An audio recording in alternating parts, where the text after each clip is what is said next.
Hello friends, आप सब लोग का चैनल में स्वागत है। जो लोग नए हैं चैनल को सब्सक्राइब कर लेना और वीडियो एंड तक देखना। इस वीडियो में हम लोग 27 अक्टूबर 2021 का द हिंदू बिजनेस लाइन जो है वो देखने वाले हैं। तो चलो स्टार्ट करते हैं। सबसे पहले एक वैक्सीन न्यूज में है। जायडस केडिला की दोस्तों डीएनए बेस्ड वैक्सीन है। दुनिया की पहली प्लाज्मिड डीएनए बेस्ड वैक्सीन है जो कि 12 साल और ऊपर वाले बच्चों को लोग को दी जा सकती है। तो इम्पोर्टेंट है, याद रखना आप इसको। जायडस केडिला की जो डीएनए वैक्सीन है कोवैक्सीन और कोविशील्ड से महंगी है। अगर आप इसके अंदर देखेंगे, यहाँ दिया गया है भारत बायोटेक की कोवैक्सीन है। कोवैक्सीन कौन बनाता है? भारत बायोटेक। और Covishield serum institute of India. तो दोनों ही बातें इंपॉर्टेंट है, आप इसको याद रखना, पूछी जा सकती है वैक्सीन के अलावा। Basic questions basically. अगली न्यूज की बात करते हैं। यहाँ पे एशिया का बिगेस्ट ओनियन मार्केट चर्चा में है। तो अगर एशिया के बिगेस्ट ओनियन मार्केट की बात करते हैं ना, आती है महाराष्ट्र का लसनगांव मार्केट। ठीक है, याद रखना, ये पूछा जा सकता है। लसनगांव मार्केट कि दुनिया का सबसे बड़ा ओनियन मार्केट कौन सा है? महाराष्ट्र का लसनगांव मार्केट। ऐसे मिसाइल क्वेश्चन आ सकते हैं। देखो, अगली न्यूज है पीएलआई स्कीम के बारे में। टेक्सटाइल मिनिस्ट्री ने जो लॉन्च की थी उसके बारे में गाइडलाइंस के लिए कंसल्ट करेंगे इंडस्ट्री को। तो आप सभी को पता है, सबसे पहले तो सितंबर में कैबिनेट ने अप्रूव किया था 10,683 करोड़ रुपए का PLI scheme for textile industry with incentives for identified items from man made fibres and technical textile sectors. 5 साल के लिए इतना अमाउंट हुआ 10,683 करोड़ रुपए। इसके अंदर बात करें तो हाई थ्रेशोल्ड रिमेन्स। बेसिकली दो पार्ट में डिवाइड की स्कीम। पहले पार्ट के अंदर मिनिमम इन्वेस्टमेंट 300 करोड़ रुपए की स्कीम के तहत बेनिफिट के लिए, और दूसरी के अंदर 100 करोड़ रुपए। तो इम्पोर्टेंट है। ठीक है, ये काफी इंपॉर्टेंट स्कीम है। आप इसको की पॉइंट्स इसके अराउंड आप देख लेना। इकोनॉमिक एम्प्लॉयमेंट जनरेशन में आप ऐसी स्कीम्स कोट कर सकते हो। डायरेक्टली इन्वेस्टमेंट, एम्प्लॉयमेंट, ये सब मेगा बेसिकली जो इनिशिएटिव है, मेगा एम्प्लॉयमेंट प्रोवाइड करता है टेक्सटाइल सेक्टर। अभी आप सभी को पता होगा, जो national financing reporting authority, financial report काफ़ी चर्चा में थी।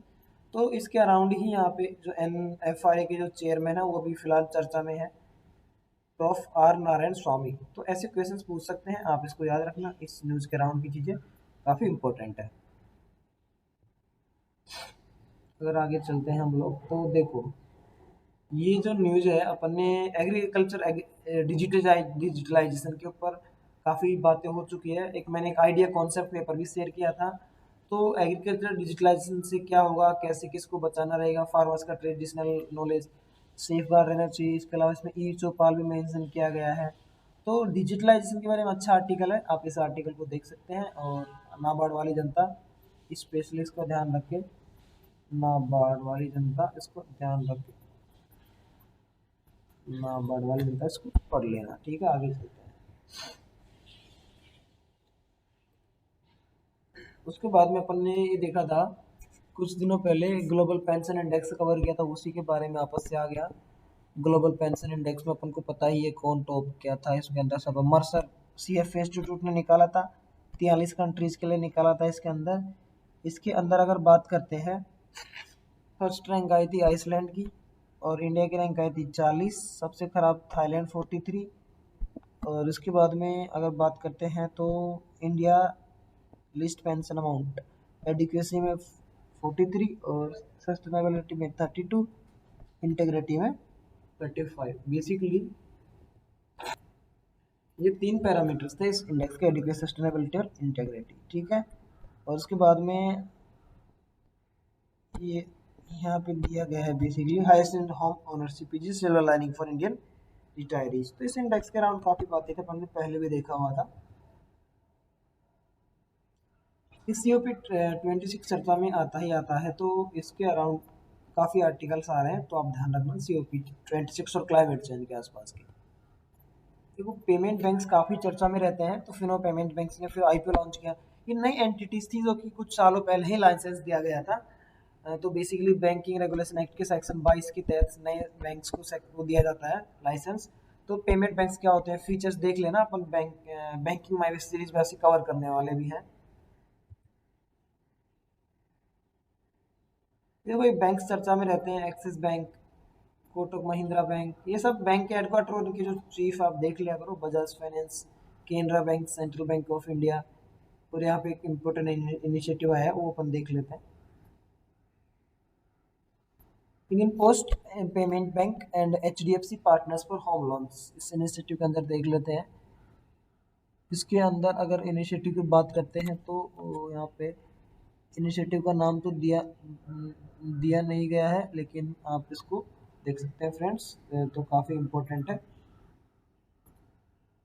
और जैसे आप सभी लोग को पता है ना कि कुछ दिनों पहले कोल क्राइसिस की वजह से न्यूज़ में था, तो basically coal import future of coal based power, इसको लुक करेगा जो पार्लियामेंट की कमेटी होती है बेसिकली, और environment clearance, forest clearance, mining के लिए कैसे जल्दी जल्दी दिया जाए, उसको भी बेसिकली लोग पैनल जो है विचार करेगी। तो पार्लियामेंट्री पैनल है वो काफ़ी चर्चा में है। इस राकेश सिंह, बीजेपी MP राकेश सिंह इसके हेड है। फिलहाल पावर फेलियर हुआ था, तो उसके अराउंड जो भी चर्चा हुई है उसको डिस्कस करने वाले हैं ये लोग।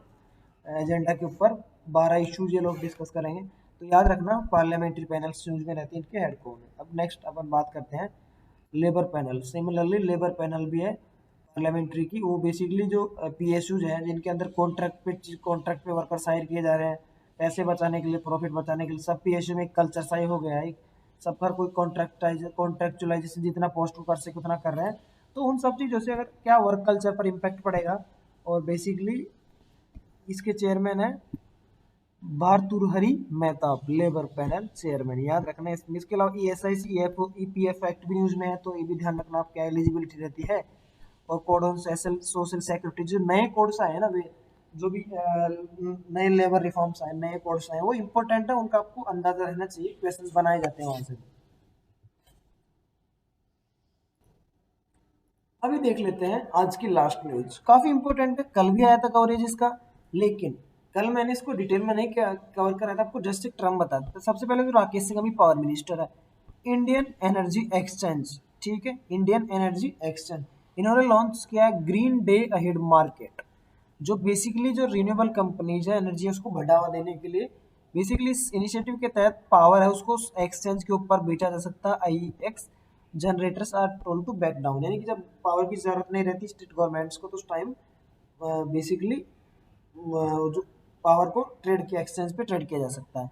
यहाँ पे दिया गया बेसिकली जो रिन्यूएबल एनर्जी कंपनीज जो है पावर यूजुअली स्टेट गवर्नमेंट को सप्लाई करती है, लेकिन अगर वो मना कर देती है खरीदने से कुछ भी वाट एवर में ग्रिड मैनेजमेंट इश्यूज, तो उस केस में रिन्यूएबल एनर्जी जनरेटिंग कंपनीज है ना, वो कुछ ऑप्शन नहीं बल्कि उनको अपना बंद करना पड़ता है प्रोडक्शन। तो इसीलिए इन्होंने लॉन्च किया है green day ahead market Indian energy exchange, जो कि रिन्यूएबल कंपनीज है वो पावर अपनी बेच सकेगी एक्सचेंज के थ्रू भी।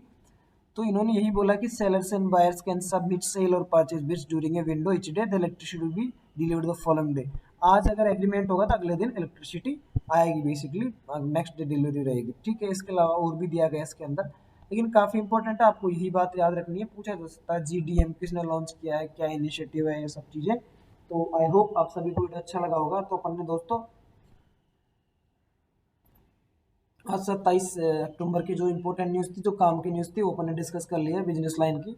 बाकी वीडियोज आते रहेंगे, आप सपोर्ट करते रहे फ्रेंड्स। चलो वीडियो एंड करते हैं। जय हिंद, जय भारत, वंदे मातरम। नए लोग सब्सक्राइब कर लेना।